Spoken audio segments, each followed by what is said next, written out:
Hello, Assalamu alaikum. Welcome to another Voice of Hamlets. I'm Councillor puru.miah.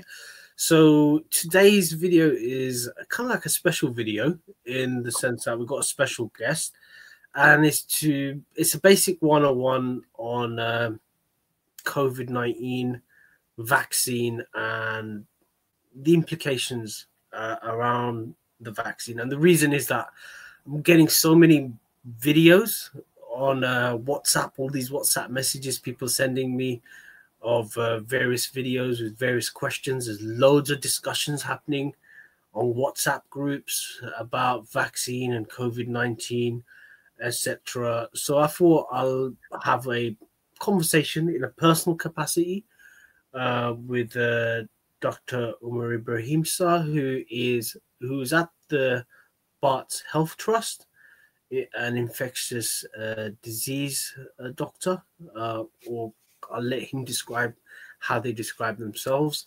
and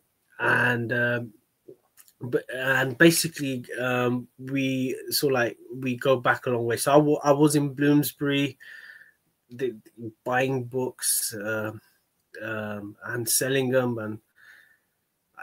and getting into trouble now for selling books. Apparently it's a thought crime in the Labour Party, allegedly, quotation marks. But and I used to bump into Dr. Omar, who was studying the history of medicine as part of it at SOAS, my old haunting grounds. And again, attending lectures at SOAS, public lectures, could get you into trouble as well, but that's a different video. So over to Dr. Omar. Do you want to do a quick intro before we go into sort of like the questions that are out there in the blogosphere or the social media sphere about these things? Sure. Thank you, Puru. Assalamu alaikum. Thank you very much for your kind invitation. And yes, as you said, we both have a interesting origin in books and controversy at university. I'm now ended up next door to you at Barts Health Trust, working in infectious diseases, and have spent most of this year looking after and thinking about coronavirus. It's been a remarkable year. It's been an unexpected year. It's been a change of course for everyone. To have seen over 60,000 people die within the UK, and to end up walking to work and having 3 janazas, 4 janazas queuing up at the entrance of the hospital or at the entrance of the mosque again and again and again. These are sights that I am not familiar with. These are sights that I didn't expect to see in one of the richest, most well-prepared cities in the world when it comes to health emergencies. And yet we had it. And we saw in Hamlets, in Newham, in Waltham Forest, some of the worst or greatest suffering that this country has borne.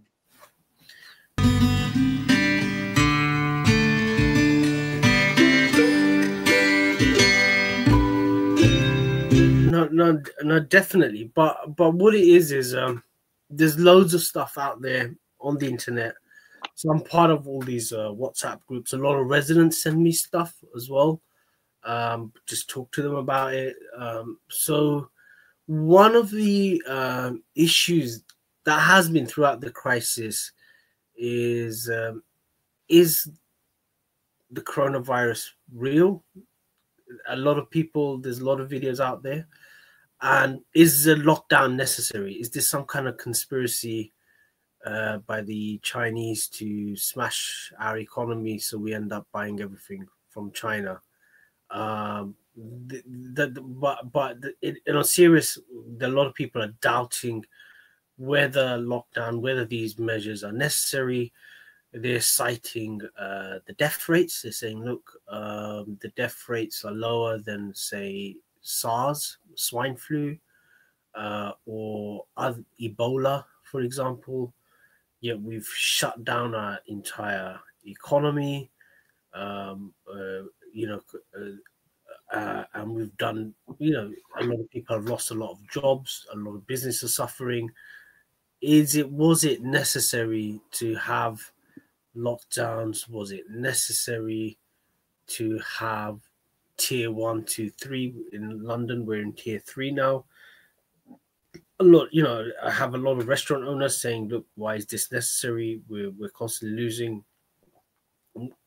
So those two questions, and they're ones that are constantly on WhatsApp forums. There's a group of questions that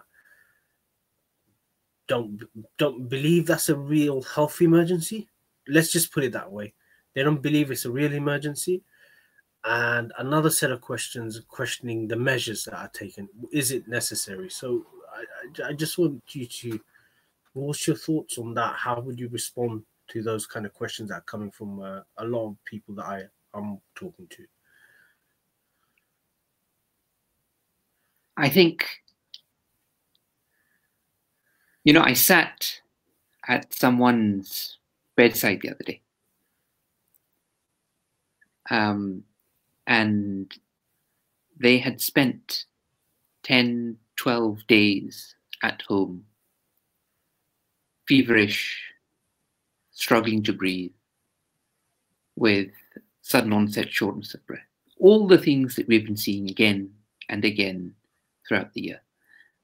And during the first phase of this whole pandemic earlier in the spring, we had wave after wave after wave of people coming into hospital, all presenting with very, very similar symptoms.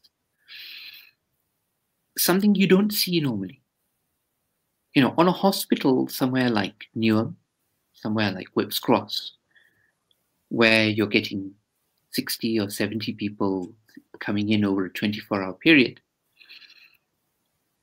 you would have people presenting with all kinds of different problems. And that changes. All of a sudden, it's just one thing that comes in, which makes me think that this thing is real.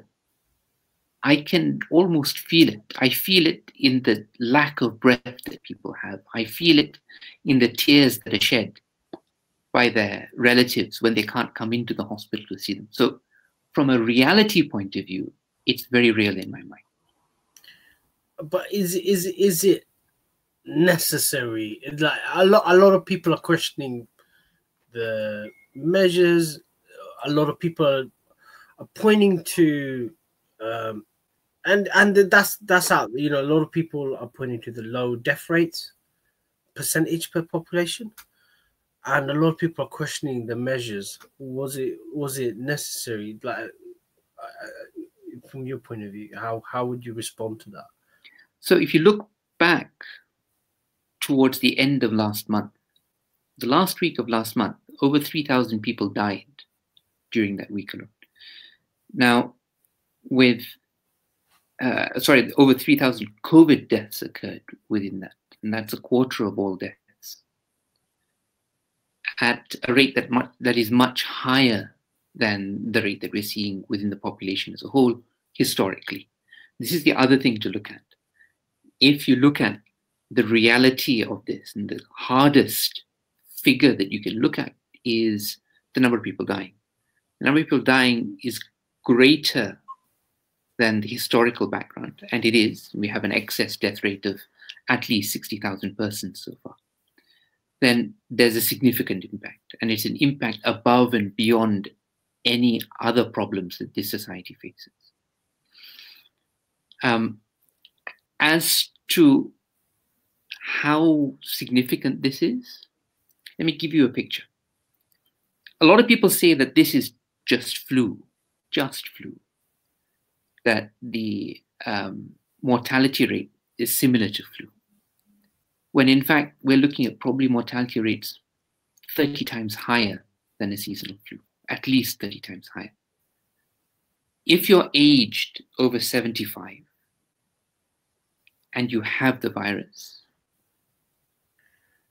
in a table of 10 persons, say in a table of 20 persons, you would expect about 2 to die. So 1 in every 10 people above the age of 75 who have this virus will die. And whereas in people below the age of 65, less than 0.5% of people who have it would die. So there's a 20-fold difference. This is a virus that affects the elderly, it affects the poor, it affects the marginalized. In the words of the Secretary General of the WHO, it shines an X-ray light onto the underlying inequalities that exist within society. So from that point of view, if you're young and you're relatively well and you live within your own home and you can afford to stay home and not need to go into work, you may not see what's happening around you. You may not feel the death and suffering that's hit this country. So our perspectives can be very, very different just based upon our risks. However, looking at it from a Tower Hamlets basis, looking at it from an ethnic minority basis, looking at it from a deprivation and poverty basis, there are very, very few people that I've met who haven't had a relative or a friend who's been in hospital or who's died. So this is going to have a scar that will be present throughout the following 2 generations, at least within the UK.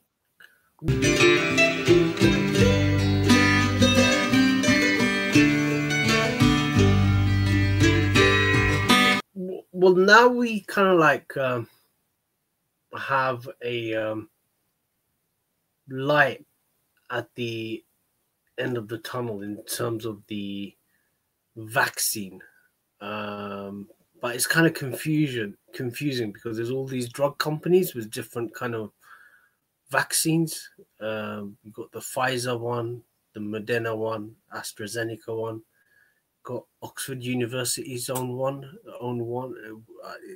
and then you got the Russian one, Sputnik, I think it's called. The Chinese have one. Who else got one? I think President Erdogan's got one or something like that. I don't know. I saw some article on Facebook. Apparently, Turkey's got one as well. President Erdogan.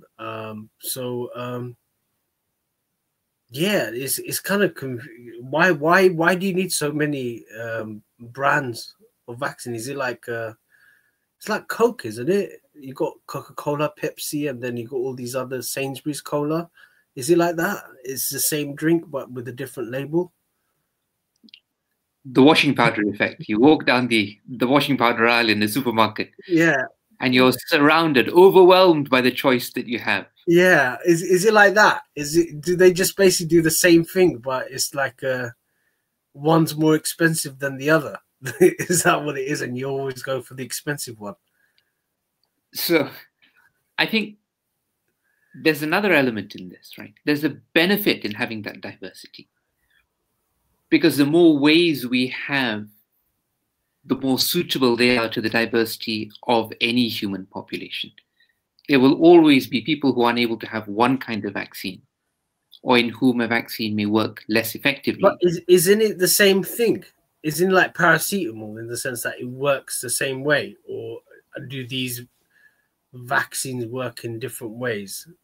Is that what you're saying? And different people need, because of their condition, they need a certain type of vaccine. So is that what it is? So are we saying a vaccine is like a painkiller, but you have because of the injury that you have or the health conditions that you have, the doctor prescribes you a different type of painkiller, like a paracetamol or ibuprofen or Panadol or cocodamol, you know, or morphine, for example. So you have, so is a vaccine like that in the sense that you have, you want to basically eliminate the virus, but because of underlying conditions of a person, you have to use a different method to eliminate the virus. Am I correct in that analogy of it? I think you're pretty much saying what we think on this book. But I think it'd be useful just to roll back a bit and just think about what a vaccine is, right? You know, vaccine and immunization. What are they? And let's play a thought experiment. Go back 300 years to rural Bengal, and you have a society in which there are regular outbreaks of an illness called smallpox, a debilitating, destructive, fatal illness. Leaves a scar as well. Characterized by that. And I have met people with smallpox scars, very old people. Yeah. Okay. So it's a scar that lasts for life. Yeah. And it's a scar, it's a disease that, although more prevalent within congested, poorer communities, affects anyone and everyone. Almost like what we're looking at now, right? That you're less likely to survive if you're poor, you're more likely to get it if you are, but anyone can have it. And it marks the way whole societies think and how we relate to one another, who we touch and who we feel, who we accept and who we reject, who we isolate in this. And for many years in the United Kingdom, there was no way of treating this. There was no way of dealing with it. But in the Gangetic Plain, in Bengal, and what is today Bangladesh, there was a group of people, probably maintained by funds from local rulers, so entrenched within society, whose role was to go around and reduce the severity of this disease by immunizing the population, by creating an immunity within the population. They did this by giving a weakened form of smallpox to cause an infection to prevent a severe one occurring. And it was finally introduced into London by a lady called Mary Wortley Montagu, who, following a stay in Constantinople, Istanbul, as the wife of the British ambassador, saw the same practice occurring within Istanbul. So this is a practice that's common through what is today seen as the Muslim world. In an attempt to change the immune response to an infection and to generate immunity and protect the individual and the community as a result. Now, the destruction of this and then the resurgence of smallpox within Bengal following East India Company rule and the undermining of traditional structures is another story. But this illustrates the fact that our human attempts to control how infections affect us is something that's part of our story. And that's what a vaccine does, what an immunization does. It attempts to generate an immune response by exposing the immune system to an element that it sees as being foreign. So what you're saying, vaccination has been around historically. It's not part of something that's come up by the military-industrial complex. There's this video going around where I think some Belgian homeopathic doctor was saying that they got it's got some gel in there for mind control.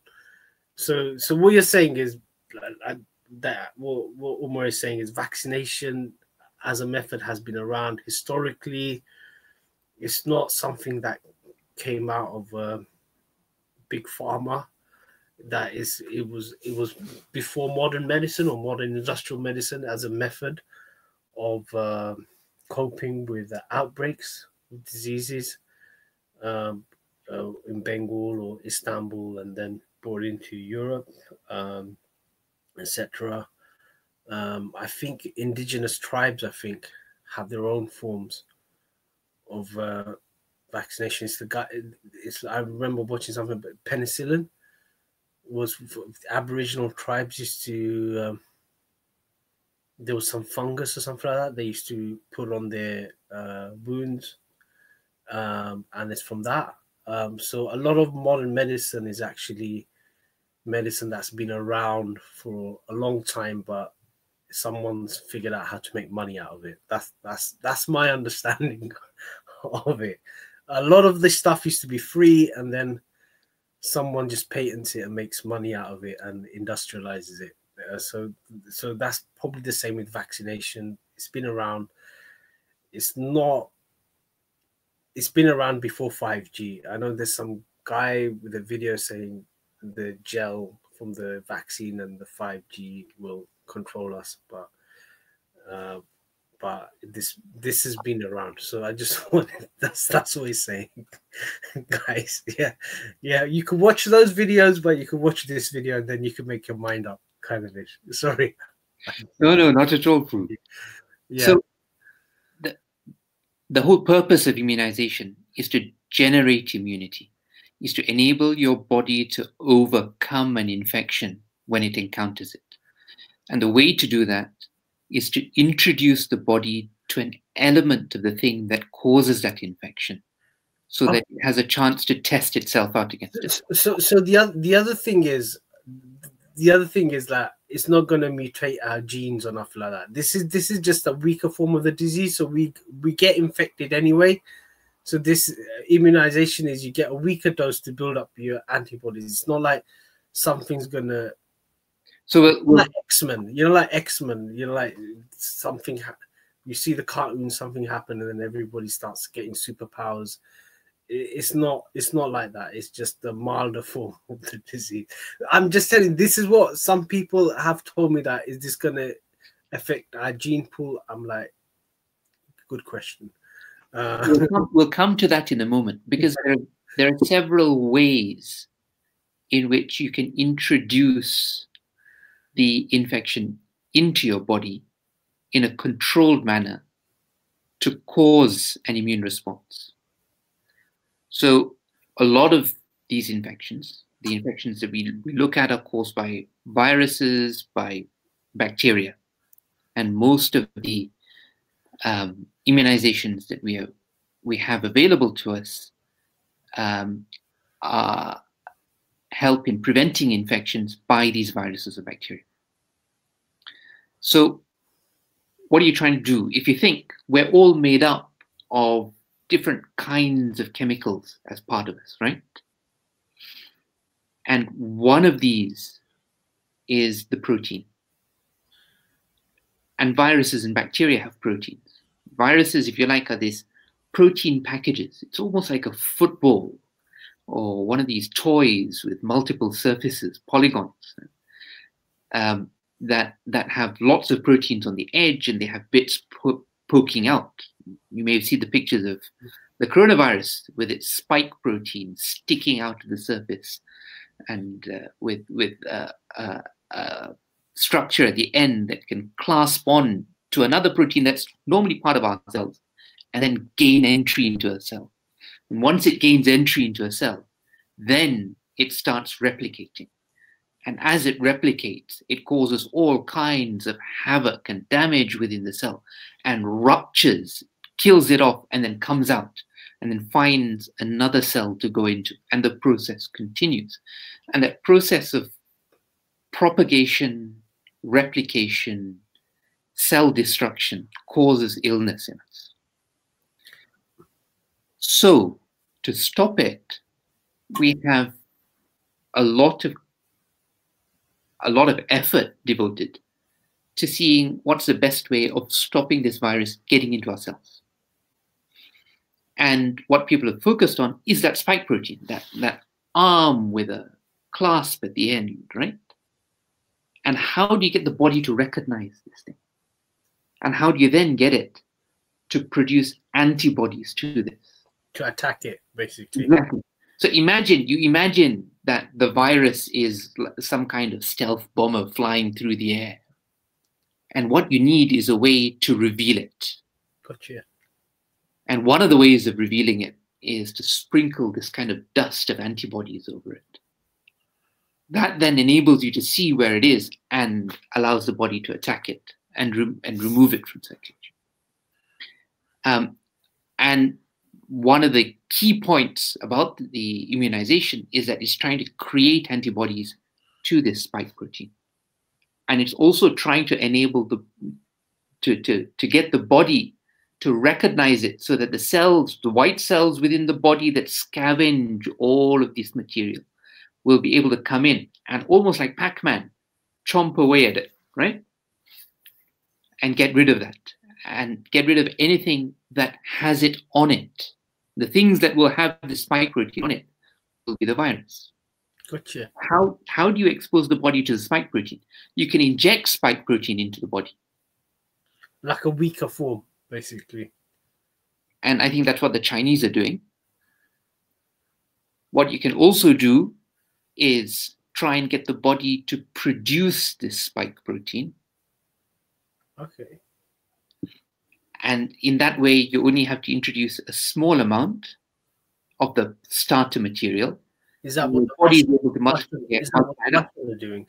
Is that what the Russians are doing? That's what the Russians are doing. And there are several ways of getting the body to produce this. And I think we'll go back a bit here. You and I are made up of a fundamental unit, which is the cell, that defines biology, if you like.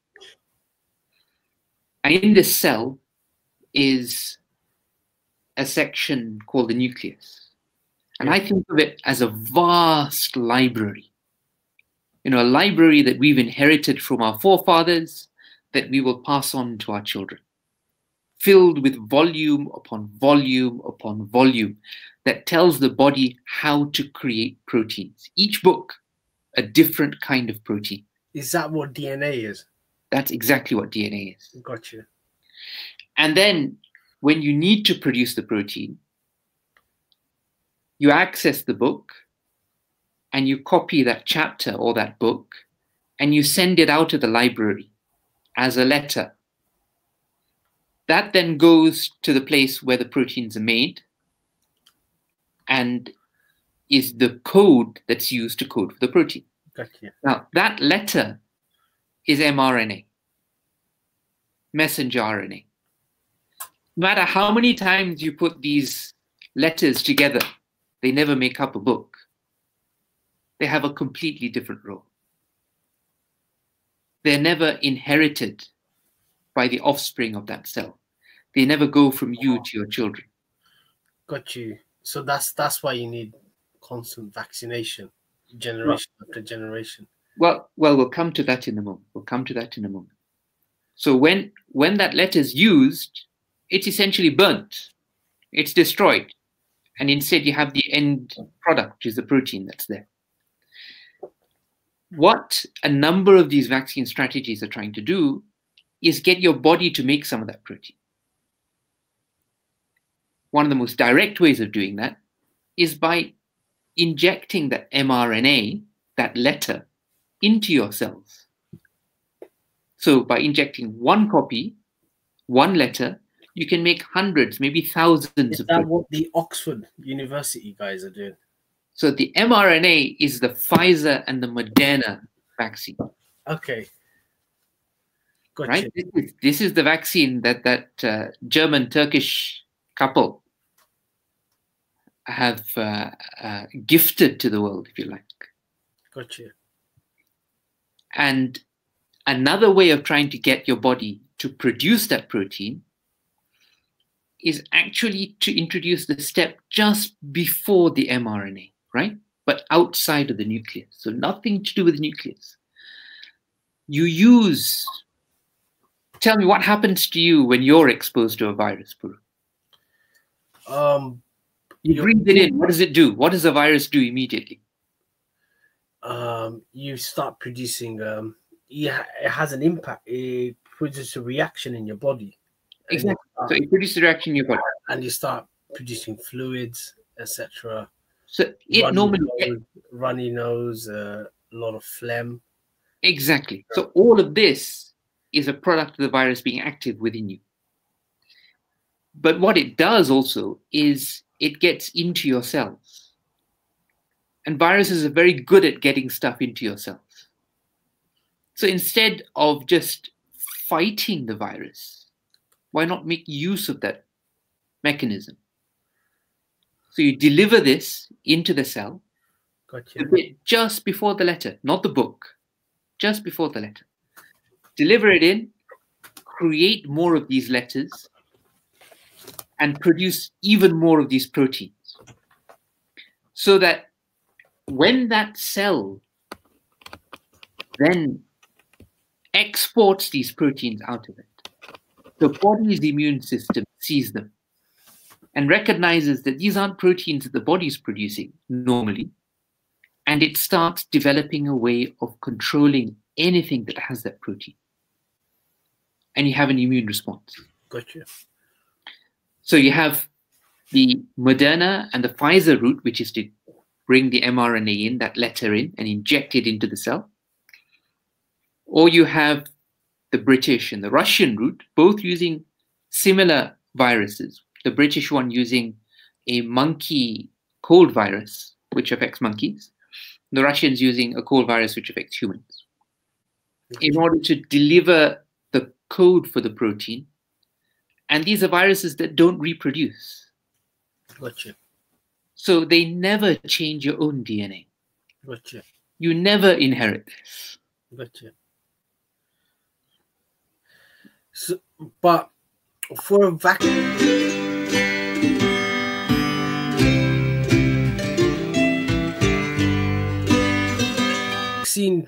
to be effective, you need a large number of the population to be vaccinated, and that kind of like brings the politics into it. So everybody's saying how wonderful we've got this vaccine, but that's not the solution. That's part of the solution. Now you've got this vaccine. You got to make it. And there's interesting politics about rich countries and poor countries, about the UK and America buying up everything, and there's nothing left for poor countries or something like that. But even within a society like the UK, how do you make sure that everybody gets it? So we've seen the same issues with testing. What happened in Tower Hamlets was the wrong type of people were coming and getting themselves tested. So it was basically affluent, say white middle class kind of ish. That's the descriptor that's used, turning up and getting themselves tested, where the actual people that needed to be tested were people on low income, and basically ethnic minority. Those were the ones that were supposed, and there's still issues around that. We're not getting enough people tested, sort of ish, the right type.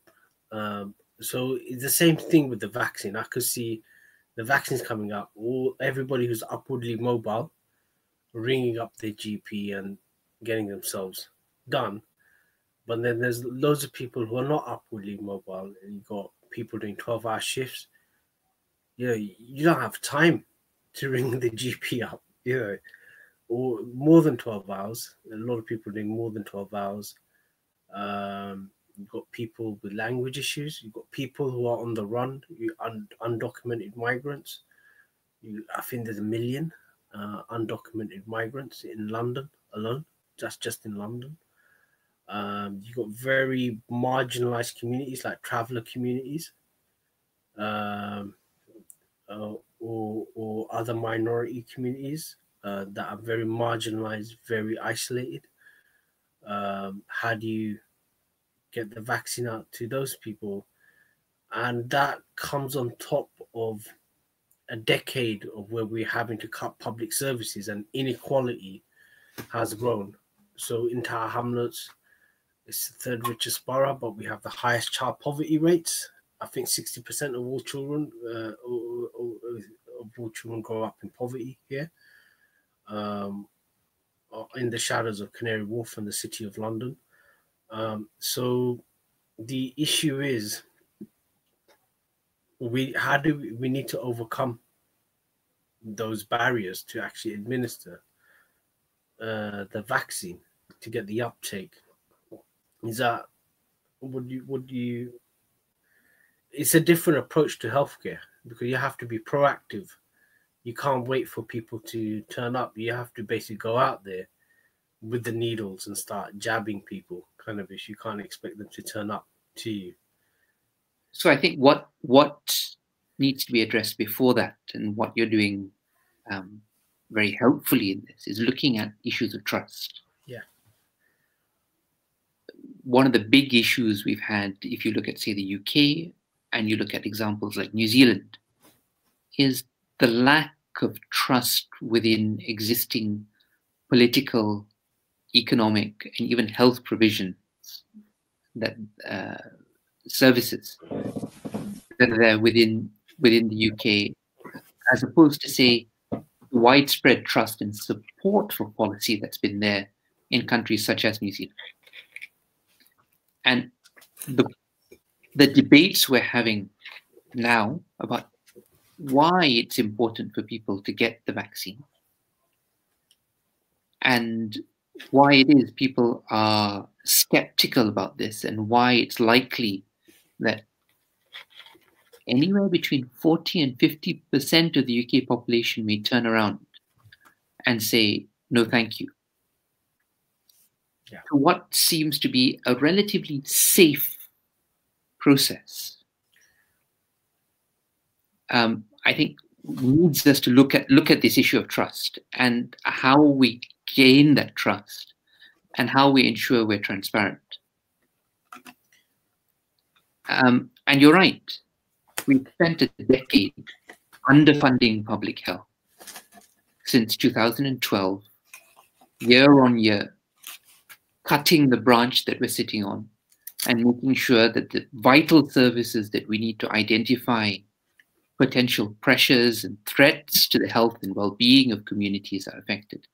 And most affected where they're most needed. This is the irony. The greatest public health budget cuts have been in spaces where they are actually needed. Yeah. I think there was a study done, the more deprived the area, the larger the public health budget cut was. And it's interesting, there's probably a correlation between the high COVID infection rates in those areas as well. So there's a direct correlation between cuts in public funding and that. And it's the same thing with knife crime, where you cut to youth services, you have a mirroring effect to knife crime. But we are where we are now. You have to administer this. For it to work, I think 60 to 70% of the population need to be vaccinated to bring it under control. And then to basically, for a population to have immunity as a whole against the virus, you need 94% uptake. How are we going to do that where, like, more than half, like say in Tower Hamlets, majority of the people are on the breadline?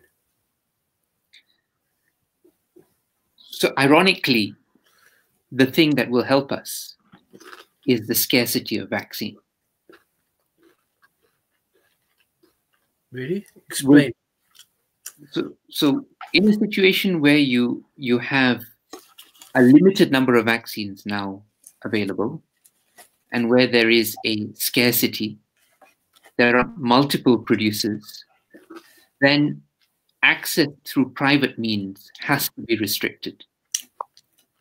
And you can have a sensibly devised policy on the part of government and on the part of the NHS, where high-risk groups are defined, and that's exactly what's happening, where priorities are being set, and where there's a lack, deciding here that you need to vaccinate people who are most at risk. And if you remember the figures that we looked at the beginning, 1 in 10, more than 1 in 10 of anyone who gets the infection above the age of 75 dies of it, then that almost immediately tells you, look, if this is such a threat to the life and well-being of the elderly, let's vaccinate the elderly first.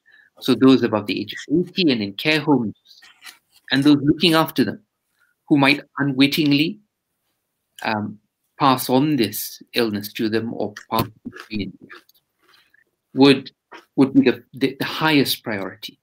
And then sequentially going down the age tree and also going out into a population that is less, has less underlying illness. So you can have a program of rolling out the vaccine without necessarily having queue jumping by the worried well or people who have access to information and resources, as opposed to those who need it but don't have access to information or resource. And that's why I'm saying that the shortage of vaccine at present means that a policy has to be put in place, and the presence of that policy enables this to be done more fairly. But you have to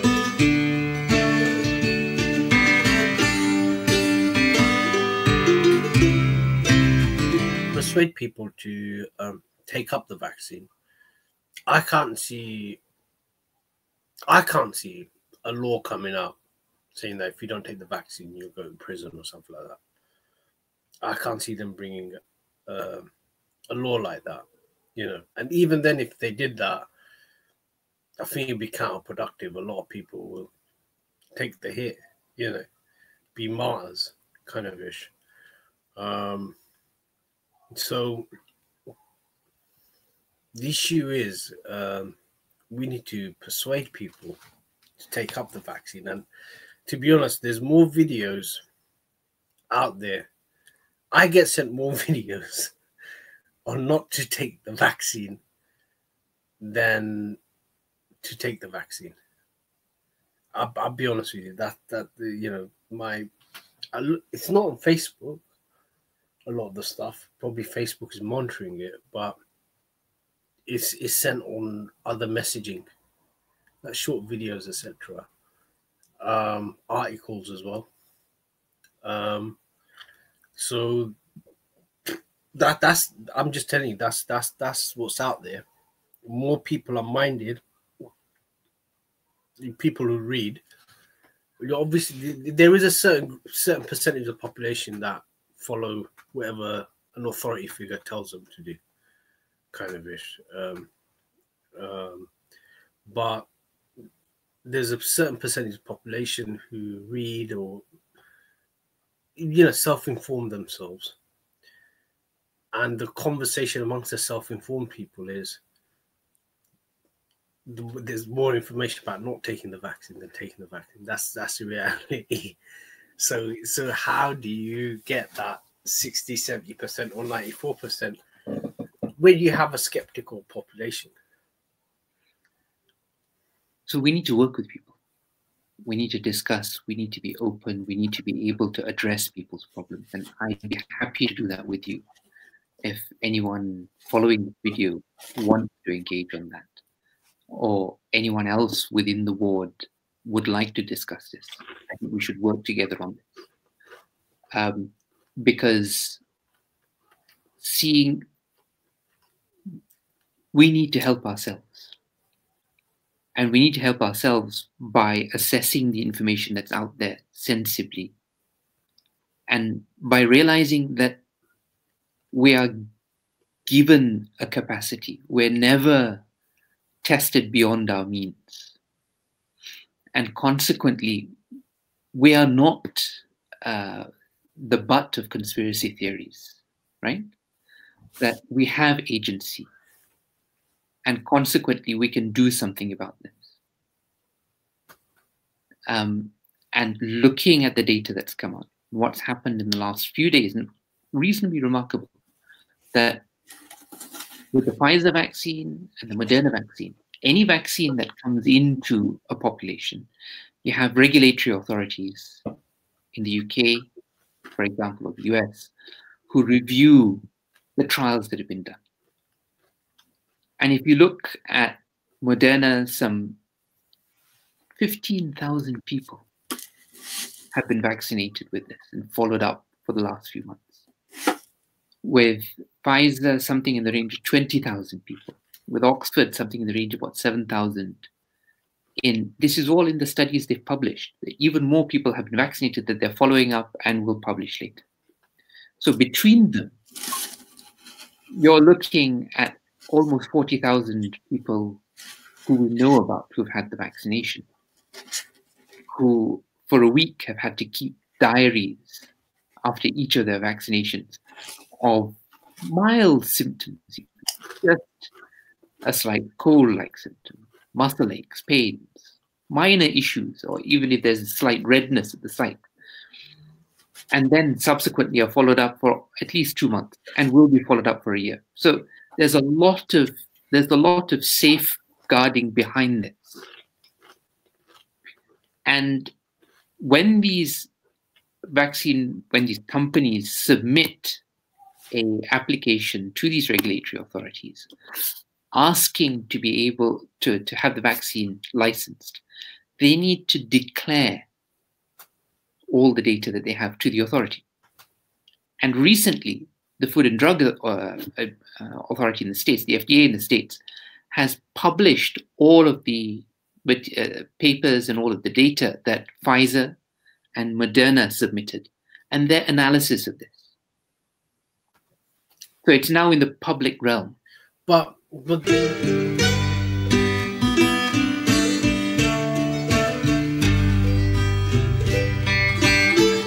this it's sort of like a catch-22 situation. You got all this data, how people are skeptical of big pharma.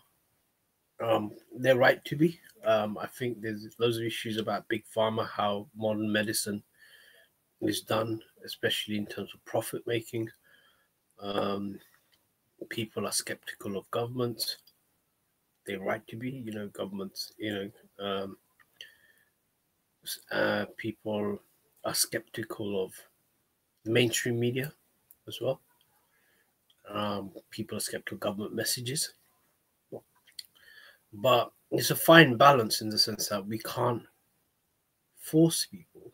There's a civil liberties argument, which is a very strong argument, especially in this country where these are hard, the hard-won rights, the autonomy of the body. So I just want to explain. So our legal system is based on the common law system. The common law system is about the protection of property and transference of property. So a person's body is their property. So the law protects the property. Hence, you have laws against common assault. The threat of violence is a criminal act, not just violence itself. So you have to respect people's autonomy, etc. And it's so how do we preserve our civil liberties without forcing people to take the vaccine? If someone says, I don't want to take it, do we respect that? Because it's an interesting political question. You're there to uphold people's rights, even if you think they're wrong. We don't drink alcohol, but if someone wants to drink alcohol, we're not going to go around smashing the bottles. If there's tolerance, you tolerate. You don't have to respect it. The difference between tolerance and respect. You could profoundly disagree with someone or their actions, but you tolerate it. You don't mean that you just go and stop them from doing it. You tolerate it. Do you think we should have as a health, like me as someone in politics, I have to tolerate a lot of stuff, including members of my own party or people, fellow councillors, you know, for example, or the dear leader in Tower Hamlets. But that's a separate video. But what I'm saying is, it must be a difficult question as a health professional, in the sense that there'll be a whole group of people who just don't believe in vaccination for religious reasons. For example, you know, there are well-known cases of Jehovah's Witnesses. They don't take blood transfusions. Last time I checked, they don't take blood transfusions. They don't believe in transplants as well. I've come across members in the Muslim community who don't believe in transplants as well. So hypothetically, and again, I'm just using hypothetical. It's not, you know, just as a thought experiment. Just imagine we need to tolerate people's, if someone's religious belief is, say, a Jehovah's Witness. Just using that as an example, I don't know whether that's their theological view or not. So my religious opinion is, I don't want to take the vaccine. What do you do? What do we do? My gut instinct is we have to tolerate it. We have to respect, you know, we have to tolerate that view, because that's what we're about. So I think the issue here is that no one wants to mandate. No one wants to force. And we shouldn't want to force. We need to, as you suggested, we are a society that's based upon persuasion, discussion, and should have a transparent means of reaching a decision.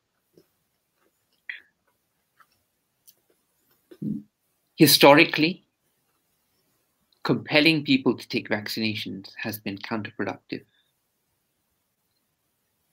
And it doesn't encourage people to trust a system that's there. It will create communities and dynamics that will mean that people will not engage with healthcare. So it's not in the interests of healthcare services to push for the mandating of a vaccine. But at the same time, I think all of us need to realize that any one of us could potentially be the cause of another becoming unwell. And that in that kind of situation, we then have a responsibility as individuals to one another to protect one another's health.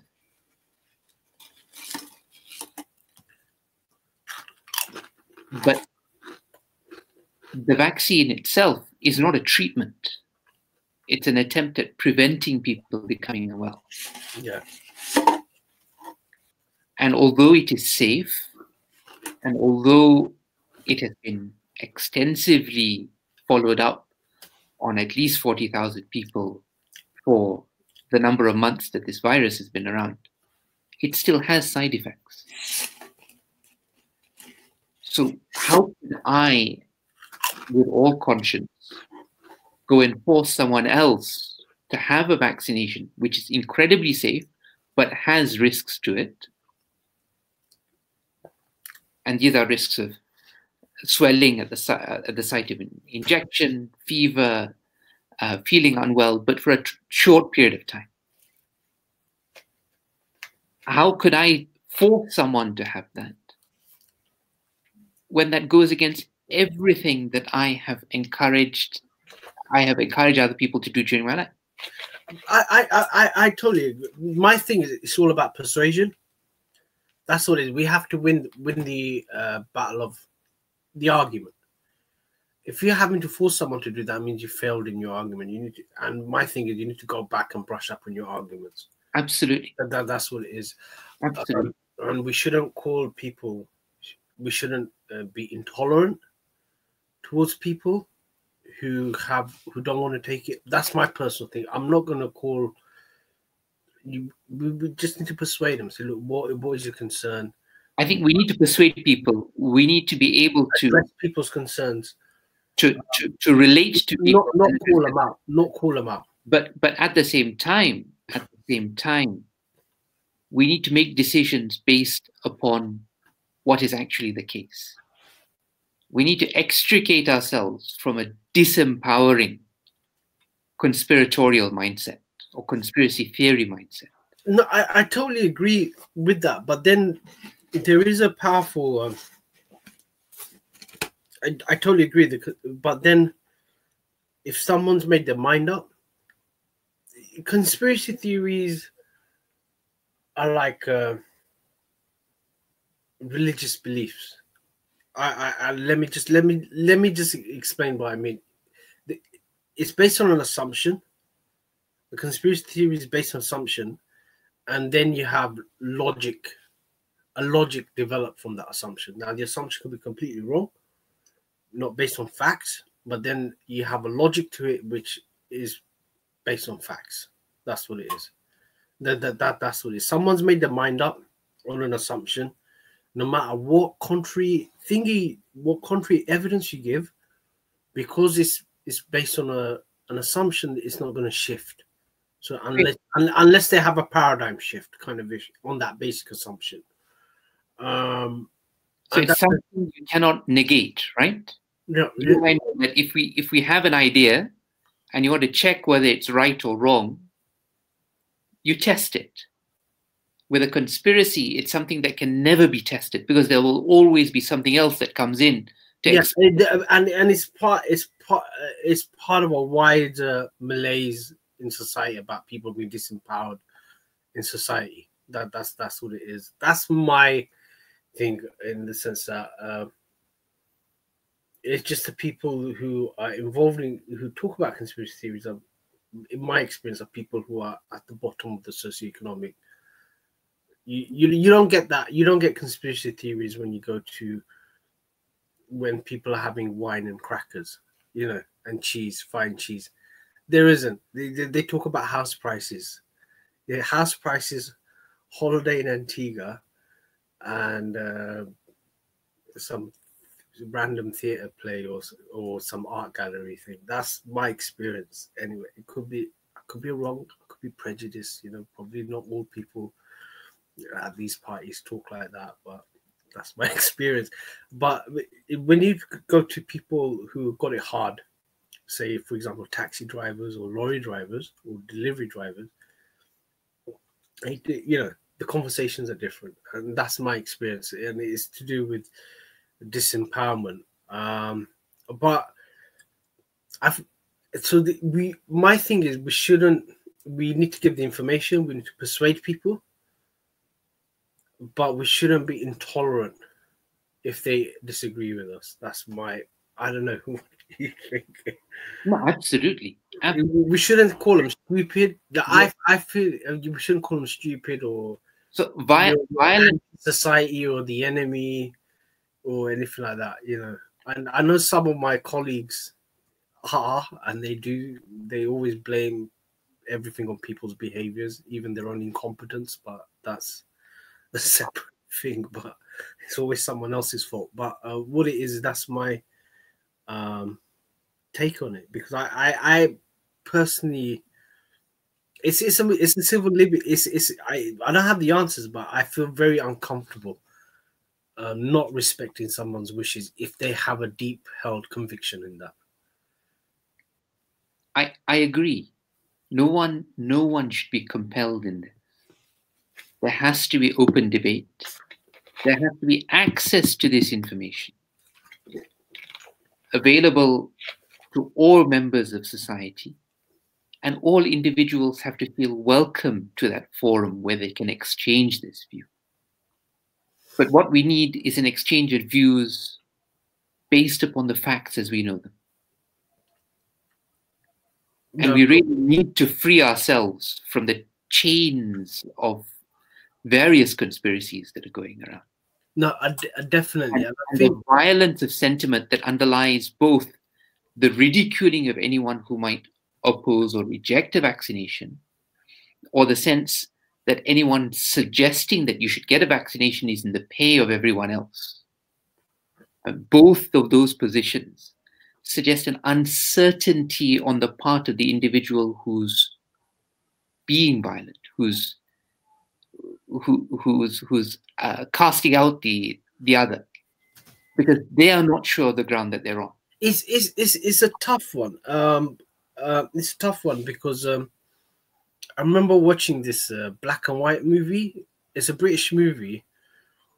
Again, it's a guy's daughter needed a medical treatment, but his religious beliefs didn't allow it, and then his daughter died, and the guy was prosecuted in the court.